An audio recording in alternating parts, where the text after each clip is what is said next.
Salut à tous, bienvenue pour cette nouvelle chronique à regarder dans le noir. On a vu Prey, la proie, en français. Générique.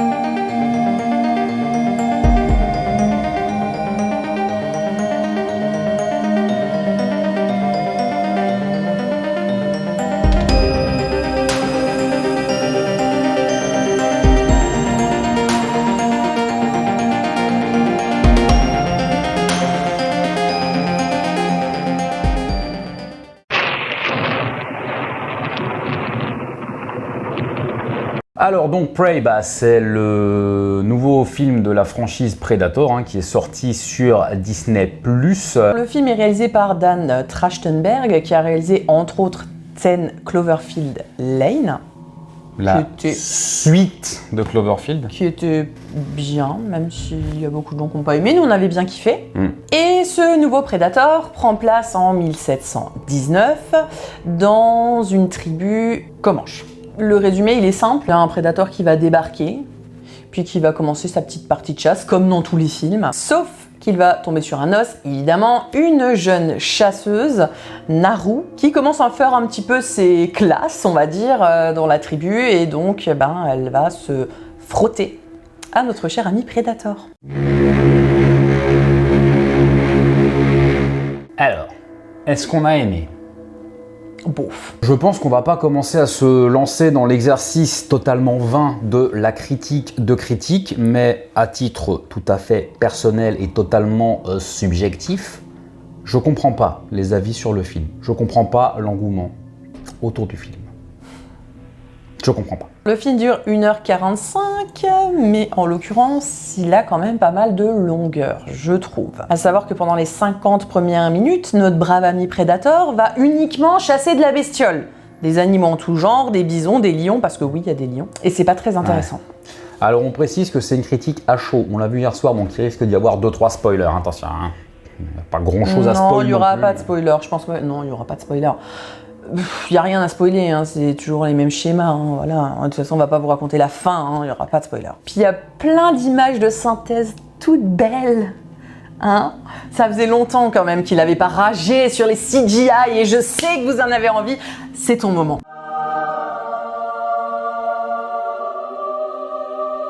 Je vais faire mon vieux con, vraiment, mais les CGI sont moches.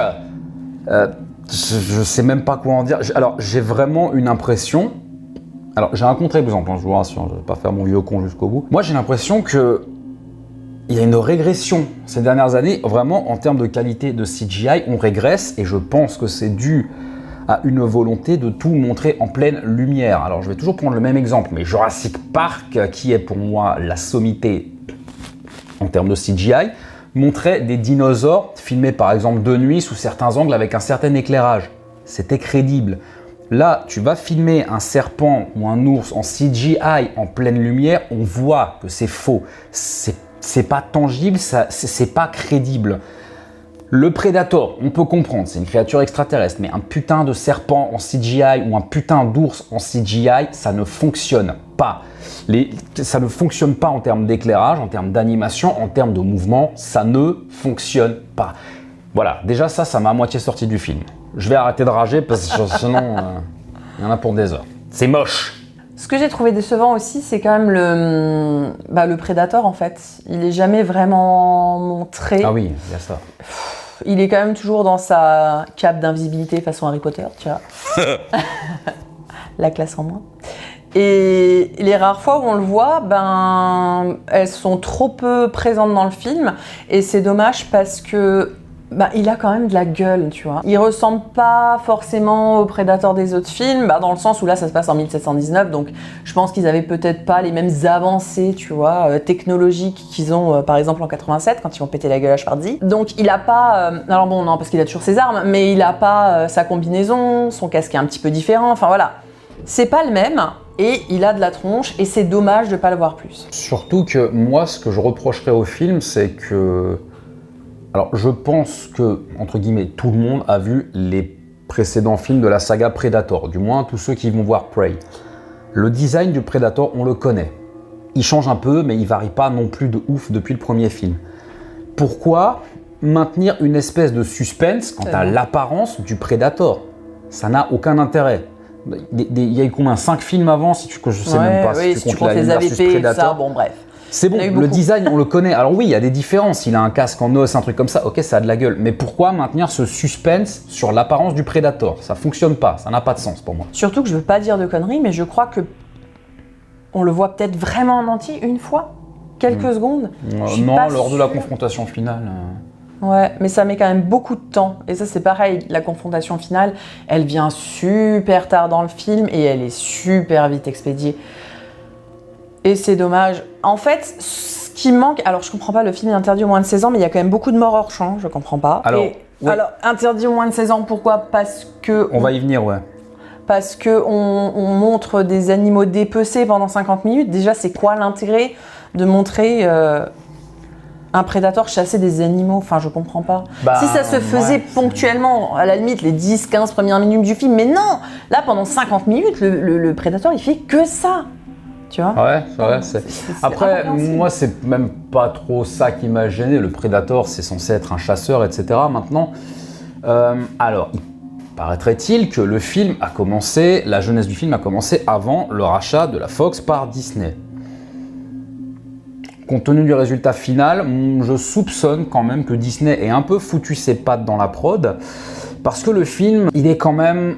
Alors, pas au regard de la production cinématographique actuelle, j'entends, mais au niveau des standards des autres films de la saga, il est quand même bien propre sur lui. Alors oui, vous allez peut-être nous répondre, bah ouais, mais il y a des démembrements.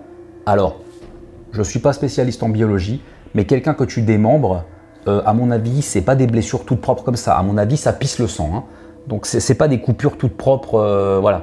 Donc non, déjà ça fonctionne pas, et la plupart des scènes brutales sont soit filmées à travers le Predator de manière à ce que ce soit flouté sans avoir à censurer, je vous jure que c'est vrai, ou filmé de loin, ou tu vas avoir un meurtre hors champ avec vite fait une giclade de sang. Le film a été vendu sur son côté bourrin.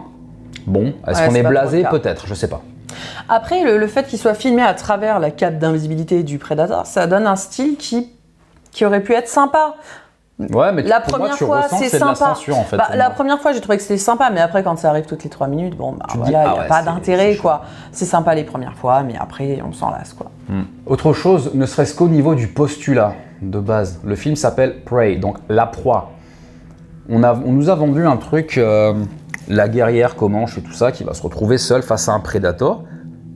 Il y avait de l'idée, franchement, il y avait de l'idée. Parce que tu vas te retrouver avec un personnage qui va avoir des armes, on va dire, relativement primitives par rapport à ce que peut avoir le Predator, voire par rapport à ce qu'avait la troupe de mercenaires de Schwarzy dans les autres films.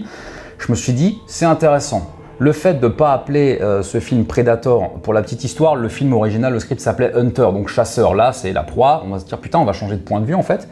Donc la chasseuse va devenir la proie, etc. Moi, je m'attendais à quelque chose comme un survival haletant. Alors, toute proportion gardée, un truc en mode Rambo où tu vas avoir Naru, je sais plus comment elle s'appelle. Je sais pas comment qui va se cacher dans la forêt. Vraiment, je m'attendais à une traque. Je m'attendais à voir la chasseuse traquée par le Predator en mode survie, genre seule dans la forêt.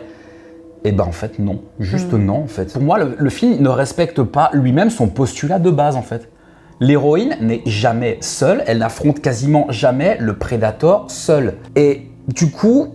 Pour moi, le Predator, le Yoja maintenant, comme il s'appelle, à aucun moment j'ai ressenti une menace. À aucun moment j'ai ressenti qu'il représentait une menace en fait. Mais parce qu'avant de chasser les humains, ils chassent surtout des animaux. Donc c'est vrai que bon, finalement en fait ce qui se passe c'est que, donc toutes ces 50 premières minutes du film où ils chassent des animaux, les Amérindiens, eux, savent qu'il y a quelque chose, enfin, du moins Naru, sait qu'il y a quelque chose qui chasse les animaux et elle trouve ça un peu suspect, bizarre, machin. Et donc, en fait, eux, ils vont essayer de trouver le Predator. Mais Le Predator, à aucun moment, en fait, on a l'impression, au début du moins, qu'il part en chasse. Ouais, on contre n'a les pas l'impression qu'il soit dangereux. C'est ça. En fait, il chasse ce petit animal tranquille, peinard, jusqu'à ce que, oh bah tiens, il y a des humains étonnants sur une planète qui est des humains. Et puis, oh bah tiens, pourquoi pas les chasser finalement. Voilà. Donc, t'as pas tellement cette menace-là, effectivement. Bah, à la limite, ça aurait pu fonctionner. Ça aurait pu fonctionner parce que on aurait pu. Alors, je pense que c'est là que les gens qui ont rédigé le script ou je sais pas quoi. Je pense que c'est l'idée qu'ils avaient, à savoir que le Predator, à la base, il se fait son kiff, sa partie de chasse. Bon, t'as quand même le combat contre l'ours qui est sympa, même si l'ours en CGI est dégueulasse, je le redirai jamais assez. À la limite, là, tu pourrais ressentir la puissance et la menace que représente le Predator. Non, ça fonctionne pas parce que le combat est trop vite expédié. Bon, bref. Et en fait, ça aurait pu fonctionner, le Predator qui tue des animaux, genre c'est son territoire de chasse, et t'as des intrus, donc les Comanches qui vont empiéter sur son territoire, et bam, là ça va être la guerre. Ça aurait pu fonctionner. Mais sauf que ça fonctionne pas, parce qu'encore une fois, on n'est pas sur ce côté survival. Moi, je m'attendais à un survival haletant, bourrin, je me suis dit, putain, ça va vraiment être peut-être le renouveau de la saga, et j'ai pas retrouvé ça dans le film. Ouais. C'est vrai que moi, je m'attendais à ce que... Après, c'est vrai que j'ai pas regardé vraiment le trailer ni rien. Je m'attendais à ce que le Predator arrive sur Terre comme toujours, et que donc il se retrouve dans cette forêt, et que tiens, il y a une tribu ici, j'allais les chasser. Et en fait, non, il reste dans sa petite forêt, quoi. En fait, il se rebelle juste parce qu'on vient le faire chier. On vient l'emmerder. En gros, si tu venais pas l'emmerder, il aurait continué cette partie de chasse de bison. C'est ça, tranquille, bilou, quoi. Allez, en avant. Pourquoi je trouve qu'il ne représente pas de menace? Pour replacer dans le contexte du film original, on avait une bande de mercenaires surentraînés avec des armes, avec un armement lourd quand même. Je sais plus le nom du personnage avec sa Gatling, ils sont en mode lance-grenade, etc. Ils galèrent comme des chiens, ils meurent tous à l'exception de Schwarzy, qui à la fin quand même est à l'article de la mort à la fin du film. Et là, t'as une tribu de guerriers Comanches. Alors déjà, c'est pas des guerriers Comanches, c'est des ninjas. Regardez, c'est vrai, ils sont dans les arbres et tout. Voilà, ils sont en mode Naruto, quoi. T'as l'impression qu'ils affrontent le Predator sans aucune difficulté en fait, alors qu'ils ont des armements primitifs. Je veux dire, oui, ok, c'est des chasseurs, mais c'est pas des mercenaires, c'est pas des tueurs, c'est pas des gens qui sont formés à tuer pendant des années. Et du coup, ça fonctionne pas parce que la confrontation finale, elle est trop vite expédiée. Il y a pas de climax en fait. Tu te dis ok, bon, c'est tout. Ah oui, bon tout ça pour ça, en fait. Bien. Moi, je sais pas si toi ça t'a fait la même chose, mais je me dis ok. C'est vrai que je me suis dit c'est fini. Bon. On en aurait voulu plus, mais pas vraiment non plus. À la fin du film, je vais pas vous dire ce qui se passe, mais je pense qu'à la fin, vous allez la voir venir dès le début, parce que on revient aux fondamentaux. Brushing impeccable, pas un bleu, pas une coupure, pas une côte pétée, rien, dans un état impeccable. Et c'est pour ça que, pour moi, la créature ne représente aucun danger. À aucun moment, tu ressens la puissance ou le danger. Rappelez-vous de Schwarzy. C'est-à-dire qu'il y a un moment donné, quand même, des hommes blancs qui sont là avec des armes et tout. Ils font pas long feu, dans le film. Attends, ils sont un peu cons. Ils sont un peu cons, mais ils ont quand même d'autres armes, tu vois, que la tribu. Alors, niveau technique, par contre, il est très très bien réalisé, franchement. Après, il y a la photo qui m'a gêné. Moi, pas la photo, mais... c'est super bizarre. Je sais pas si c'est notre télé qui était mal réglée. Ce n'est pas une défaillance de votre téléviseur. N'essayez donc pas de régler l'image. D'un côté, tu as une image super contrastée. Par exemple, tu as des fleurs bleues et oranges qui ressortent vraiment très très bleu et orange, et en même temps, l'image est super super super terne. Mais pour moi, à tel point qu'à un moment donné, tu es obligé de plisser les yeux pour on n'est pas en mode Alien versus Predator Requiem, je vous rassure. Mais à un moment donné, limite, je suis peut-être vieux aussi, j'ai perdu mes lunettes en plus. Alors, au bout d'un moment, j'étais là à plisser les yeux pour essayer de distinguer certains détails. Non, moi je trouve pas. Après, au niveau de l'acting, ça reste quand même bien joué. Et ce qu'il faut noter aussi, c'est que c'est pas comme dans les années 90, tu vois. Là, pour jouer les Amérindiens, c'est des vrais Amérindiens. Ouais, c'est pas en mode Gods of Egypt, quoi. Par exemple, voilà. Mais voilà, moi ça m'a laissé un avis mitigé. Alors quand j'entends que c'est le meilleur alors je vous jure que c'est vrai. Des articles de presse, pas genre en mode des gens qui écrivent. Non, des critiques professionnelles qui m'ont été jusqu'à dire que pour eux c'était le meilleur film Predator de la saga. J'ai pas trop compris en fait. Alors que tout le monde sait que le meilleur c'est AVP2. De ouf. Quand je vois que le Predator avec un S se fait bâcher, au moins le film avait le mérite d'assumer son postulat. Alors oui, clairement, c'était pété de stéréotypes. T'avais le Yakuza, le japonais qui bien sûr est un Yakuza, le mexicain qui bien sûr fait partie d'un cartel, etc. Mais le film, il assumait pleinement ce postulat, alors que le film Prey, pour moi, il assume pas son postulat de base de survival. Putain, il y avait matière à faire quelque chose. Moi, en fait, je me suis ennuyé, j'ai rien ressenti en regardant ce film. Pour moi, aussitôt vu, aussitôt oublié, quoi. Moi, je suis contente que ça se finisse. Bien voilà, c'est là que nous nous arrêtons. Je pense qu'on a assez clashé ce film. Soyez indulgents avec nous parce qu'on avait bien compris qu'on est les rares personnes à pas trop avoir aimé ce film. Je vais aller peut-être un peu loin dans la suranalyse, mais j'ai l'impression que ça reflète un peu l'état du cinéma de divertissement actuel. Dans la mesure où, dans la production grand public actuelle, en gros, on se contente de ce qu'on nous offre, quoi. On se contente de ce qu'on a, et j'ai l'impression que dès qu'un film sort un peu du carcan Marvel, Star Wars, DC, etc., bah, les gens sont contents parce que on va avoir un film qui s'écarte un petit peu de ce créneau-là, peu importe la qualité de ce qu'on nous sert, les gens vont être contents. Et je pense que maintenant, ça fait facilement une dizaine d'années que les blockbusters hollywoodiens et le cinéma grand public amorcent cette pente-là. Et c'est triste à dire, mais moi, je pense vraiment, j'ai vraiment l'impression que il va falloir qu'on se contente de ça à l'avenir, quoi. Ça veut dire que le cinéma grand public, ça va être ça. Il va falloir qu'on s'habitue à ce qu'on nous donne des produits d'une qualité tout juste moyenne. Passable, ouais. Et passable. je parle de produits, c'est volontaire. Hein. Volontairement, ça, pour moi, c'est des produits. C'est de la consommation aujourd'hui. Ouais, voilà. Il va falloir qu'on s'habitue à ça. Le cinéma grand public, il va falloir qu'on s'habitue à avoir des productions tout juste moyennes. Ou alors, il va y avoir un revirement à 180 degrés, je ne sais pas. Mais pas tout de suite. Je peux me tromper, hein, bien sûr. Hein. J'ai pas la science infuse, hein, mais là, ça fait quand même 10 ans que c'est comme ça, quoi. Ouais, mais tant que ça marchera, on continuera.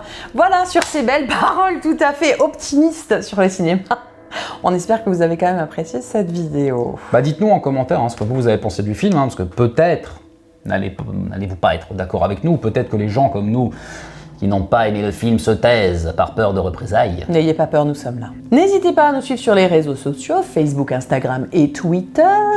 N'oubliez pas non plus de vous abonner à la chaîne, ça nous aide énormément, de partager la vidéo, ça nous aide énormément aussi, et d'activer la petite cloche pour être au courant des news de la chaîne. En attendant, faites de beaux rêves. Et si vous faites des cauchemars, n'oubliez pas, c'est que du cinéma. I can kill it.